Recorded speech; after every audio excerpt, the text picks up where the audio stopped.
This episode of Another Great Day is brought to you by 3 Ring Binders, bringing order to chaos since Adam strolled the garden. It's Thursday, April 4th, 2024. And you know what I thought of immediately, Chris? Dropping my Trapper Keeper on the floor and papers going everywhere. Oh, no. Yes. Did your Trapper Keeper have a zipper around Order it? and chaos. No, but it had a Velcro flap. Oh. Yeah. Okay. Yes, the Trapper Keeper. For those of you who don't know, the Trapper Keeper was like the super cool, ultra late 80s, early 90s. 3-ring binder. 3-ring binder. That's all it was. It was just like to the max, though. Oh, yeah, because Like- it had zippers and Yeah, pockets zippers, and buttons. pockets, and- cool designs. It was hip, man. You could get your favorite sports ball player on there or cool geometric designs. Did you ever get fancy book covers? No, we didn't get into that. I'm not sure kids even know what books are anymore. Book covers are anymore. Slip there. That weird paper that you would have to fold over and tape and Yeah. slide the cover into to protect it. This is my history of book covers. You ready? All right. Before What a we- way to start the show. Before we even start. I remember the first 2 or 3 years of school, we got these big, huge, heavy textbooks, and we were required to put a book cover on them so they wouldn't get destroyed. I do remember doing this also, yes. In the first couple of years, we brought paper bags from the grocery store to make our own book covers. Oh, that's fun. Then, like 3rd through 5th or 6th grade, they provided branded ones from a local something that said, buy Bag of milk. yeah, buy from the grocery store or something like that. And so they were purchased for us with these big, huge sheets of paper that were kind of extra thick paper. Taylor's Pizza and movie rental Yes. location. Yes. That kind of thing. Then at some point, they became these elastic neoprene tights Yes. You remember those? I also remember that. that you would just kind of like stretch over Yeah. the books. Yeah, it's like putting a hairnet on a book almost. Yes. I don't know why there was an evolution of book coverings, I don't know. but that happened in my life. Books are expensive and we can't be destroying the covers. Oh, yes, that's true. Indeed, indeed. Well, welcome back to another Great Day podcast, the podcast designed to put you to sleep about book covers. So if you didn't get your melatonin, just throw this episode on. No. See, if you describe things, which I'm not sure I'm doing very well, but if you can do it in a way that captures the imagination, Dude, I'm enraptured. Are you kidding me? anything could be exciting. Well, speaking of being excited about anything, today's segment is backwards song lyrics, or better known as yeah. Gosh, I love this song so much. What? Here we go. Backwards song lyrics. I feel like Aaron is like, oh, we talked about book covers, but now it's time to get lit. Yeah. Dale. All right, here we go. Backwards song lyrics is exactly what it sounds like. So it's a game we're about to play. Play along. Have some fun. Here we go. All right, Chris, would you like to go first or second? It doesn't matter to me. I'm good. All right, I think mine's going to be a little easier than yours. So why don't I go first? Okay. We'll ease you guys into this. And All right. for this one, I am going to go. Well, let me ask you, Chris. Would you like to hear the verse, the pre-chorus, or the chorus? This is now after doing this several weeks, I realize if the chorus has a certain word in it that gives it away, Mm-hmm. I would rather hear the whole chorus without that word Ooh. or something similar to that word. Oh, that's interesting. Because the chorus is the most recognizable part. yeah, I was gonna say definitely if- easy, medium, hard. Yeah, but if that word, whatever it is, normally there's like a word that's special to a song. Okay. All right. I'll say blank Okay. instead of the keyword. Ready? Okay. Blank a on living. Oh whoa. Dream. Swear I. Oh wait, it's not living on a dream? Nope. Okay. Swear I, it make it will, hand my take. Blank a on living. Oh whoa. There halfway we are. Yeah, I was right, wasn't it?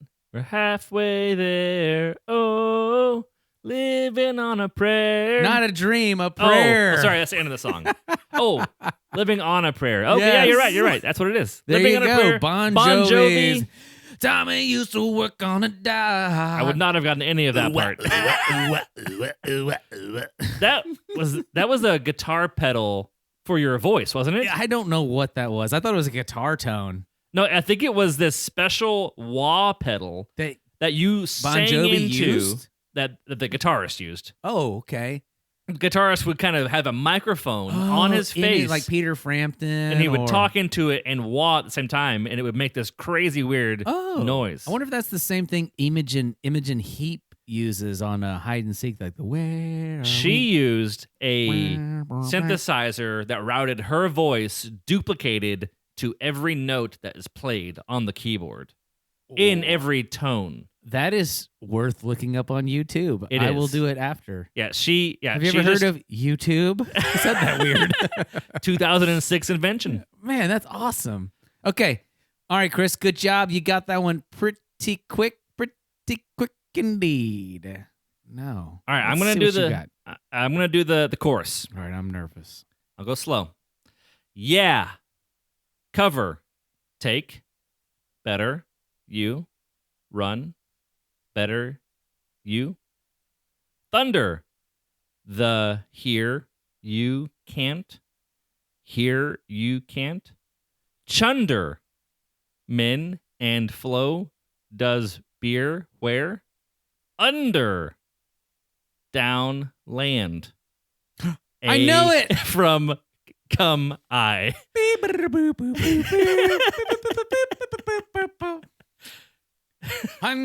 He handed me a Vegemite sandwich, and he said, I come from a land down under. That's right. That's it. Women go and men chunder. Yes. I didn't know that was a word. I don't know what chunder is, but it's there. Hear the thunder? You better run. You better take cover. Yes. That is great. Men at Work, bro. Other notable Men at Work song. Who could it be now? Oh, yes. I Who could love it that. be now? What a great song. Oh, man. And that'll do it for this week's Backward Song Lyrics. We hope you had as much fun as we did. We had a lot of fun. Almost as fun as covering textbooks. All right. That'll bring us to this day in history. All right. The year. Let's set the scene. Ready? The year was 1492. The land was green with grass. The sky was blue with sky. Yeah. This is a German-Swiss theologian, Ambrosius Blarer. Ah, yes, Ambrosius.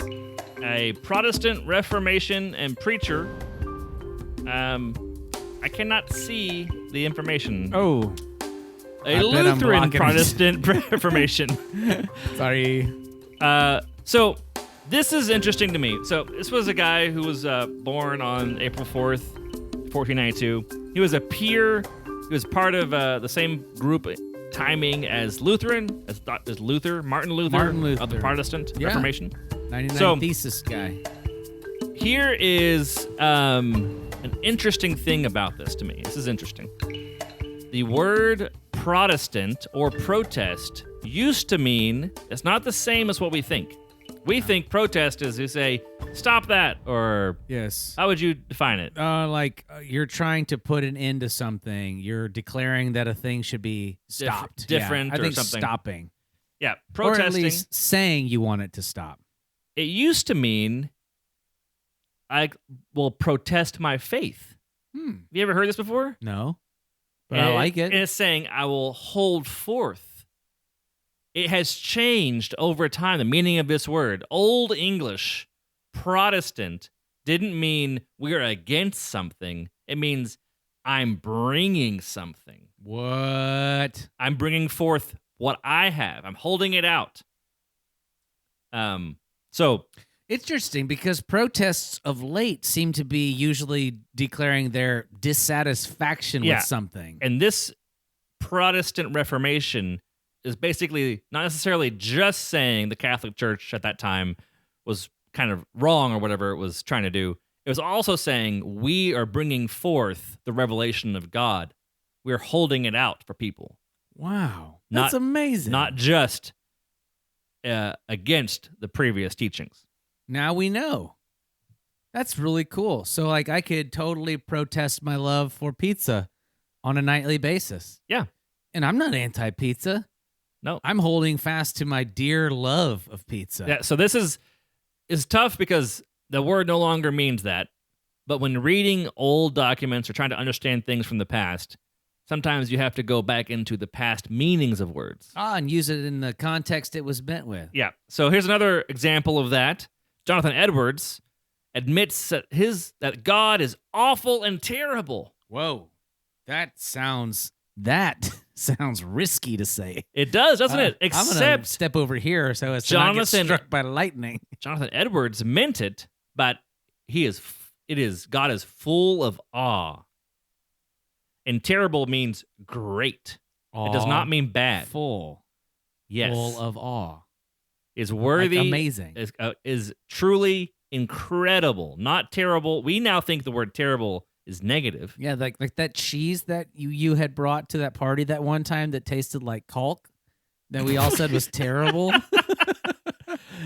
That it used to mean that it was just something really big, something really great. Something very huge, incredible. Great and terrible king. Yes. Wow. So it used to be it was less negative and more broad of a meaning. But it has changed over time. Now we use it mostly in a negative. Oh, interesting. So that is a fun fact. Can you kids in the car think of a word that's changed that you've heard before? And you're like, oh, that doesn't mean what I thought it meant.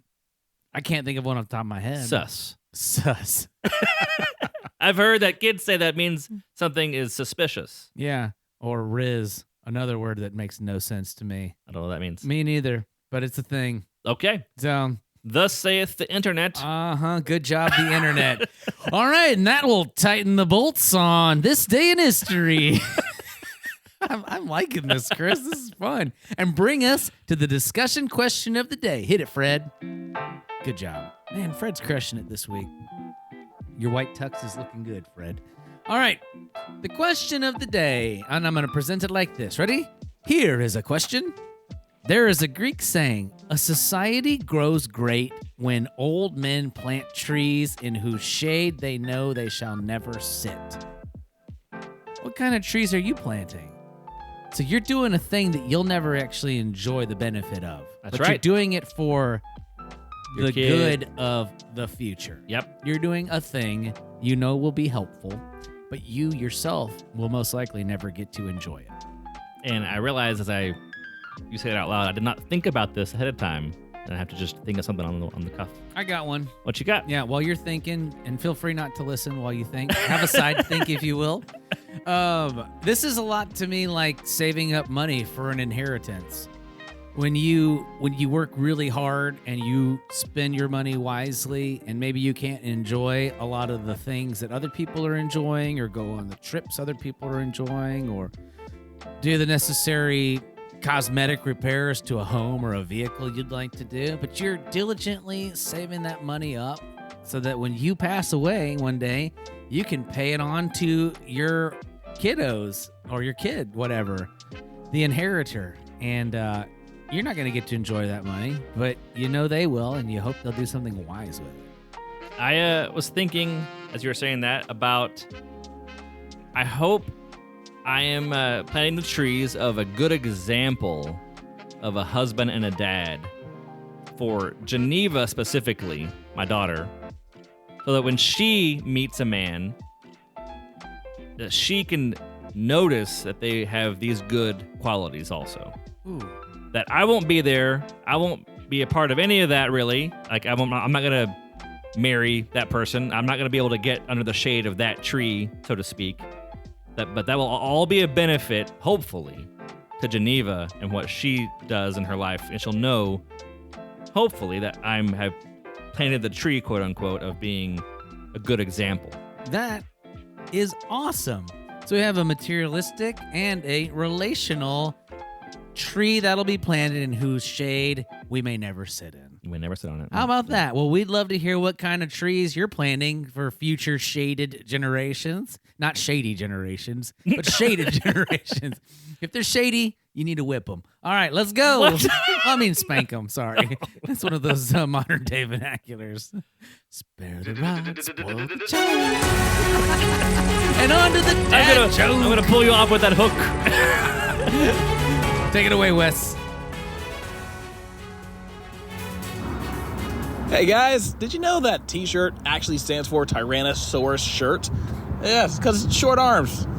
Have another great day. Short. It's right. He's right. I never knew. Why is semantic drift? Well, so a long sleeve T-shirt is also a T. Yeah, that's Is true. it not? Why do we Yeah. call it long sleeve, but the short sleeve we just call T-shirt? The T stands for television. It's a shirt you wear when Tyrannosaurus you're Rex. wearing television. But it used to mean Television. Tyrannosaurus Rex. Till they ate all the cavemen. The cavemen got mad and rebranded the T-shirts for television. TV shirts. There's fake history for you. TV fake history. Fake history. A T-shirt with a V-cut collar is called a TV A shirt. TV shirt. Oh no. Let's move on. Oh no. Run away. The dad jokes. I'm like the mammoth that fell in that pit you were talking about. It's like the pit of dad jokes I can't get out of. All right, well, now this is our segment called The Story of the True Hero. This is something we've been enjoying walking through. We're in Mark chapter 4, and this will be verses 1 through 20. I'm going to read them to you. Here we go.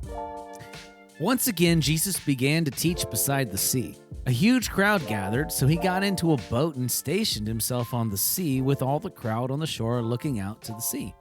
He taught them lots of things in parables. This is how his teaching went. Listen, he said. Once upon a time, there was a sower who went out sowing.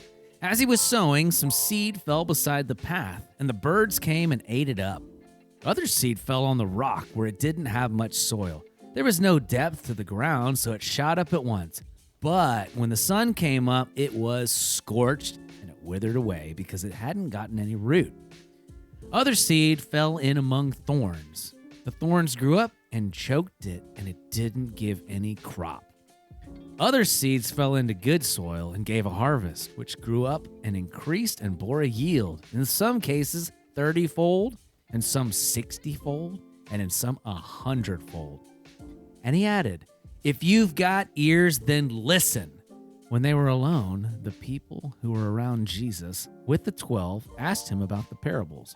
The mystery of God's kingdom is given to you, he replied. But for the people outside, it's all in parables, so that they may look, but never see, and hear, but never understand. Otherwise, they would turn and be forgiven. Don't you understand the parables? He said to them. How are you going to understand all the parables? The sower sows the word. The ones by the path are people who hear the word, but immediately the accuser, the devil, comes and takes away the word that has been sown in them. The ones sown on the rock are those who hear the word and accept it with excitement, but don't have any root in themselves. They are short-term enthusiasts. When the word brings them trouble or hostility, they quickly become disillusioned. The others, the ones sown among the thorns, are those who hear the word, and the worries of this present age and the deceit of riches and the desire for other kinds of things come in and choke the word so that it produces no fruit. But the ones sown on good soil are the people who hear the word and receive it and produce fruit. Some 30-fold, some 60-fold, some 100-fold. Chris, what do you think about that? So I'm going to let this one kind of explain itself for the most part, because it does. Yeah, I guess you're right. Jesus says, here's a parable, and then he says, here's what the parable means. I love it when he does that. It's not, I don't think it happens that often, but it's really great because Yeah. we get it's a window into the brain of Jesus. Yeah. A couple of things in the study I'm looking at, they had some references to older parts of the Bible that also talked about harvest or God and God's word. In Isaiah in 55, it says, God's word will be like rain or snow producing good harvests. And I just really liked that word picture, is that God's word will like rain down and produce good things. Love it. And the second thing is the people of Israel who were listening to this, they would have been expecting a different kind of kingdom to come. They believe that Israel will be rescued lock, stock, and barrel.